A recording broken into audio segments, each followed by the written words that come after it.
বুধবার সকাল থেকেই রাজধানীর সব আসনে নির্বাচনী প্রচারে নামেন বিএনপির প্রার্থীরা। ঢাকা ৮ আসনে নির্বাচনী উত্তাপ একটু বেশি।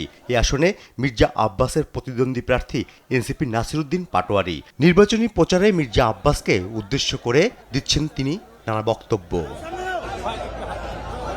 এমন পরিস্থিতিতে দুপুরে মিছিল করে নিজের অবস্থান জানান দেন মির্জা আব্বাস। গোপীবাগে ব্রাদার্স ক্লাব মাঠ থেকে বের হয় ধানের শীষের মিছিল। এর আগে সমাবেশে মির্জা আব্বাস বলেন, বিএনপিকে অপদস্থ করার মধ্য দিয়ে আলোচনায় থাকতেই সমালোচনা করছেন প্রতিদ্বন্দ্বীরা। নির্বাচন প্রতিদ্বন্দ্বিতার মুখর হবে, কিন্তু উৎসব মুখর হবে তার সঙ্গে। নির্বাচনকে আমরা উৎসব হিসেবে নেব, ঝগড়ার উৎসব হিসাবে নয়। এনসিপির প্রার্থী নাসিরউদ্দিন পাটোয়ারিকে উদ্দেশ্য করে মির্জা আব্বাস বলেন, তাদের কথার মধ্যে শ্রদ্ধাবোধ নেই।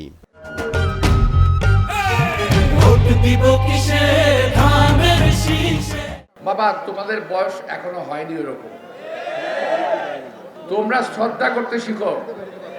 একটা কথা মনে রেখো, আমি শেখ সাদির একটা কবিতার ছোট্ট একটা লাইন বলতেছি, বে আদব বে নসিব বা আদব বা নসিব, অর্থাৎ বে আদব সব সময় কপাল খারাপ হয়।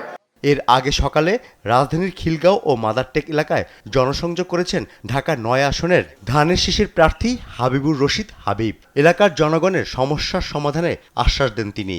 আমাদের অনেক হাসপাতাল দরকার, আমাদের আসলে খেলার মাঠ দরকার, আমাদের অনেক এলাকায় রাস্তাঘাটের সংস্কার প্রয়োজন, আমাদের জলাবদ্ধতার সমস্যা রয়েছে, আমরা সমাজকে চাঁদাবাজ মুক্ত, সন্ত্রাস মুক্ত, মাদক মুক্ত করতে চাই।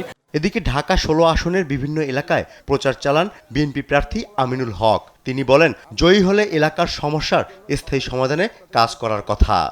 আমরা সকলেই মিলে একটি সম্প্রীতি, একটি অসাম্প্রদায়িক সমাজ আমরা গড়তে চাই। পাশাপাশি আমার এই এলাকায় রাস্তাঘাটের কিছু সমস্যা রয়েছে, সেই সমস্যাগুলো আমি যদি নির্বাচিত হতে পারি তাহলে দ্রুত এই সমস্যাগুলো সমাধান করব ইনশাআল্লাহ। অন্য সব আসনগুলোতেও দিনভর লিফলেট বিলি, পথসভা, কর্মী সভার মধ্য দিয়ে নির্বাচনী প্রচার চালান বিএনপির প্রার্থীরা। দিয়ে ফেলবেন ইনশাআল্লাহ। ফররুখ বাবু, দেশ টিভি, ঢাকা।